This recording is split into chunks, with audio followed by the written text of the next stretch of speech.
위대한 성찰 여호수아 24장 19절. 여호수아가 백성에게 이르되 너희가 여호와를 능히 섬기지 못할 것은 그는 거룩하신 하나님이시요 질투하시는 하나님이시니 너희의 잘못과 죄들을 사하지 아니하실 것임이라. 조금이라도 하나님 외에 다른 것을 의지하는 것이 남아 있습니까? 어떤 환경이나 자연적인 것들을 의지하려는 경향이 남아 있습니까? 하나님께서 당신에게 특별한 제안을 하셨을 때 여전히 당신 자신을 의지합니까? 이러한 질문으로 자신을 점검하는 것이 성찰이 의미하는 바입니다. 나는 거룩한 삶을 살 수 없어요 라고 말하는 것이 맞을 수 있습니다. 그러나 당신은 예수 그리스도께서 당신을 거룩하게 만드실 수 있도록 결정할 수 있습니다. 너희가 여호와를 능히 섬기지 못하리라. 그러나 당신은 하나님의 전능하신 능력이 당신을 통해 역사하실 수 있도록 자신을 내어놓을 수 있습니다. 당신은 주님께서 당신 안에 있는 주의 놀라운 생명을 나타내실 수 있을 만큼 하나님과 친밀한 관계에 있습니까? 아니니이다. 우리가 여호와를 섬기겠나이다. 여호수아 24장 21절. 이것은 충동에 의한 것이 아니라 신중한 헌신입니다. 당신은 이렇게 말할지 모릅니다. 하나님께서 저를 이곳까지 부르실 리가 없습니다. 저는 너무나 자격이 되지 않습니다. 하나님이 저에게 이런 제안을 하실 리가 없습니다. 당신의 말이 맞습니다. 우리는 자격이 되지 않습니다. 그러나 분명히 주님은 당신을 부르신 것입니다. 당신이 약할수록 그리고 힘들수록 주님은 더 부르십니다. 뭔가를 의지할 것이 있는 사람은 끝까지 내가 주를 섬기겠습니다라고 말하지 않습니다. 우리는 말합니다. 만일 내가 정말로 믿을 수만 있다면. 문제는 내가 정말로 믿으려고 의지하느냐 하는 것입니다. 예수님께서 불신앙의 죄가 얼마나 큰 것인지 강조하신 것은 아주 마땅합니다. 그들이 믿지 않음으로 말미암아 거기서 많은 능력을 행하지 아니하시니라. 마태복음 13장 58절. 만일 우리가 하나님께서 말씀하신 것을 진정으로 믿었다면 우리가 얼마나 달라져 있겠습니까? 담대하게 하나님께서 말씀하신 모든 것이 그대로 이루어지도록 하나님께 허락합니까?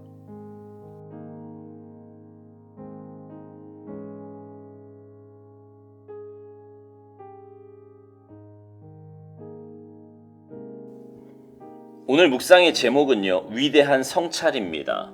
성찰이라는 단어의 사전적 의미는 자신이 한 일을 깊이 되돌아보는 일을 뜻합니다. 오살드 목사님은 묵상을 시작하며 이런 질문들로 우리가 해야 할 성찰에 대해 말을 합니다.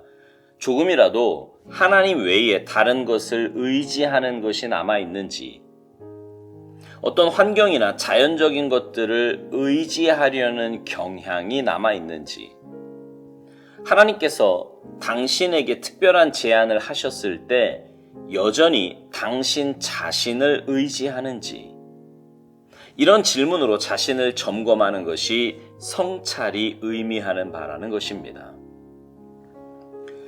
이 질문들의 공통적인 것은 무엇을 의지하느냐 하는 것입니다. 자신을 의지하는지, 하나님 아닌 다른 눈에 보이는 것을 의지하는지, 아니면 정말 하나님만 의지하는지 점검해 봐야 한다는 것입니다. 여러분은 무엇을 의지하며 사십니까? 정말 하나님만 의지하며 사십니까? 아니면 하나님 아닌 다른 것을 의지하며 사십니까? 물질이나 인간 관계 혹은 자신의 건강, 지위, 학식, 경험 등을 의지하는 것은 아닙니까? 하나님 아닌 다른 것을 의지하면 우리 삶은 흔들릴 수밖에 없습니다. 세상의 그 어떠한 것도요, 완전하지도 영원하지도 불변하지도 않기 때문입니다. 그러나 하나님을 의지하면 이야기는 달라집니다. 하나님만이 영원하시고 변함이 없으시고 완전하시기 때문입니다. 그래서 하나님 아니면 의지할 대상이 아닌 것입니다. 또 하나, 오스왈드 목사님은 거룩의 문제와 섬김의 문제에 대해 이렇게 말을 합니다. 거룩도 하나님을 온전히 섬기는 것도 우리 힘으로는 할 수 없는 영역이라는 겁니다. 그러나 하나님께서 하실 수 있도록 나 자신을 내어드리면 하나님께서 역사하셔서 우리를 거룩하게도 또 하나님을 온전히 섬기게도 하실 수 있다는 말입니다. 그러면서 하는 말이, 그렇게 되려면 우리가 하나님과의 친밀함이 있어야 한다는 것입니다. 주님께서 우리 안에 있는 주의 놀라운 생명을 나타내실 수 있을 만큼 말입니다. 그러니까 그리스도인의 능력은 거룩이라는 말과 일맥상통한다고 볼 수 있습니다. 우리는 하나님의 거룩하심 같이 우리도 거룩할 때 하나님의 능력이 우리 삶에 나타날 수 있는 거예요. 그러니 거룩이 능력이지요. 그리고 그 거룩은 다른 데서 오는 게 아닙니다. 바로 하나님과의 친밀함이에요. 하나님과 얼마나 가까우냐가 우리의 거룩의 척도가 될 수 있습니다. 아무리 혼자 거룩한 척해도 하나님과 가까이 하지 않으면 그건 거룩이 아닙니다. 어쩌면 위선일 수도 있습니다.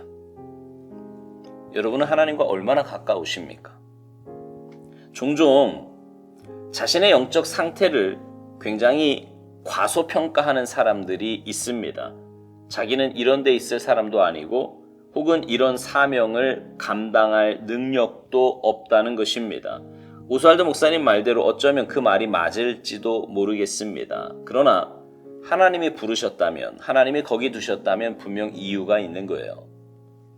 약해도 힘들어도 부족해도 하나님께서 부르셨다면 하나님께 가까이 감을 통해 더 온전해지고 건강해지고 바로 서라고 부르신 것입니다.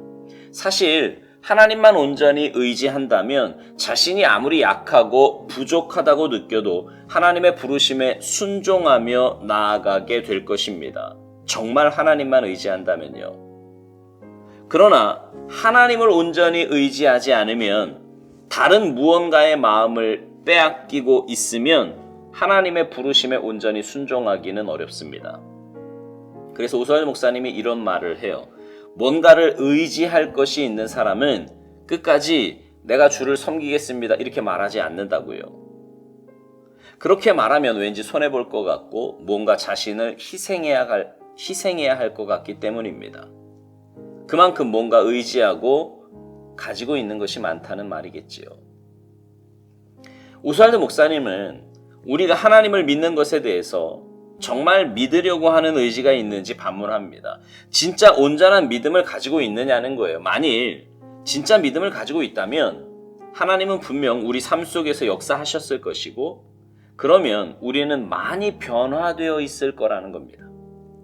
바꿔 말하면 예수님께서 자신을 믿지 않는 고향에서 능력을 행하지 않으신 것처럼 우리가 하나님을 진짜 믿지 않았기에 믿으려고 하는 의지조차 없었기에 하나님의 역사가 없다는 말입니다. 오늘 묵상을 기초로 말하자면 진짜 하나님을 의지하고자 하는 마음이 있느냐는 거죠.